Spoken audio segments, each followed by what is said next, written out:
It's one small step for man, one giant leap for mankind. Astronauts first walked on the moon in 1969.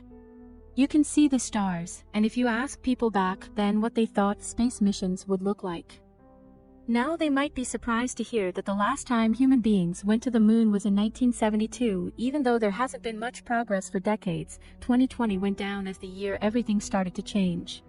1, 0, ignition, liftoff, Godspeed, Spot done!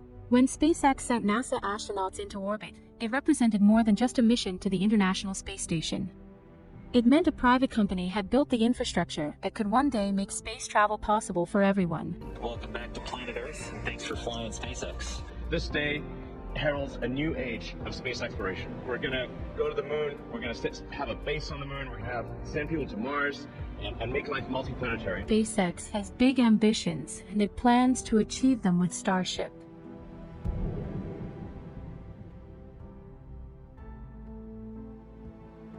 It's hard to grasp the size of Starship, but the Falcon 1 booster, which was used for SpaceX's first successful launch in 2008, looks tiny. Beside it, Starship is made up of two parts. The spacecraft is stacked on top of a huge rocket booster called the Super Heavy. Together, the tower 120 meters high, which is a bit longer than a football field and bigger than other Super Heavy rockets. By the way, that's what we would look like in comparison. Not only will it be big, it can carry up to 100 people and a lot of cargo. Starship is meant to hold a payload of up to 150 metric tons, which is the weight of about 21 African elephants. That requires a lot of power for liftoff. Monstrous engines filled with liquid oxygen and liquid methane will boost the rocket into orbit. 6 of these Raptor engines will be used in the spacecraft, but most of the power comes from the up to 37 Raptor engines in the booster. After lifting Starship into orbit, the booster and the spacecraft will separate. The Super Heavy returns to Earth while Starship goes along its journey, and that journey can be anything from making trips to the International Space Station, missions to the moon, and of course, landing on Mars, which is not easy. Starship will be entering its atmosphere at a speed of 17,000 miles per hour, or 25 times the speed of sound. It will need to decelerate and perform a specific maneuver in order to land, and it's not just speed that Starship has to worry about, but heat. It'll be coming into the red planet's atmosphere really hot, so the heat shield will see some wear and tear, sort of like what you get from wearing out a brake pad on the car.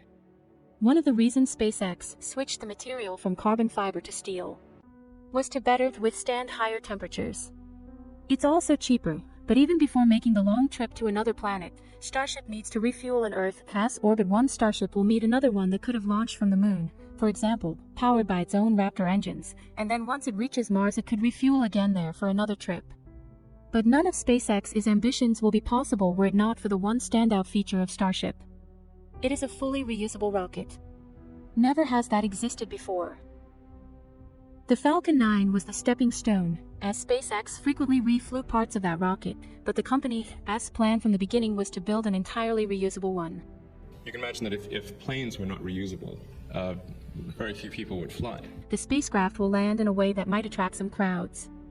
It will fall back to Earth like a skydiver in belly flop at a 60-degree angle before slowing to the ground, rotating vertically, and then arriving at its landing pad. Because all parts of the rocket will be reused, the cost of each launch will drop significantly. For example, a NASA Space Shuttle flight was around $450 million. SpaceX's estimated a Starship launch could be as little as $2 million at its factory in Boca Chica, in a remote area at the southeastern tip of Texas. SpaceX plans to churn out one Starship every 72 hours with a goal of having a fleet of about 1,000 in service. But the question is, how will Starship make money? Right now it can be used to carry Starlink satellites into orbit as part of SpaceX's plan to provide internet coverage anywhere around the world, which I talked about in another video, and revenue from Starlink could eventually bring in $30 billion a year, and other uses providing Earth-to-Earth transport. For example, going from New York to Shanghai in 39 minutes, which will likely be expensive, and Japanese billionaire Yusaku Masa will also help fund Starship's development, as SpaceX is first private passenger to fly around the moon in 2023. But these are small goals compared to the ultimate purpose of Starship. Elon Musk's greatest ambition is to build nations in space, including a city on Mars, to ensure humanity's survival in case something happens on Earth. Starship took its first big step toward that goal with its tiny hop in August. This is a Starship prototype, which looks like a floating tin can. It leapt 150 meters in the air using a single Raptor engine, setting the stage for Starships. Plan to land on the moon by 2022 with cargo and then with crew soon after, before ultimately sending people to Mars in 2024, although Musk is not known for making deadlines. But one thing is certain, and that's this. There are many troubles in the world, of course, and these are important and we need to solve them. But we also need things that make us excited to be alive, that make us glad to wake up in the morning. Space exploration is one of those things.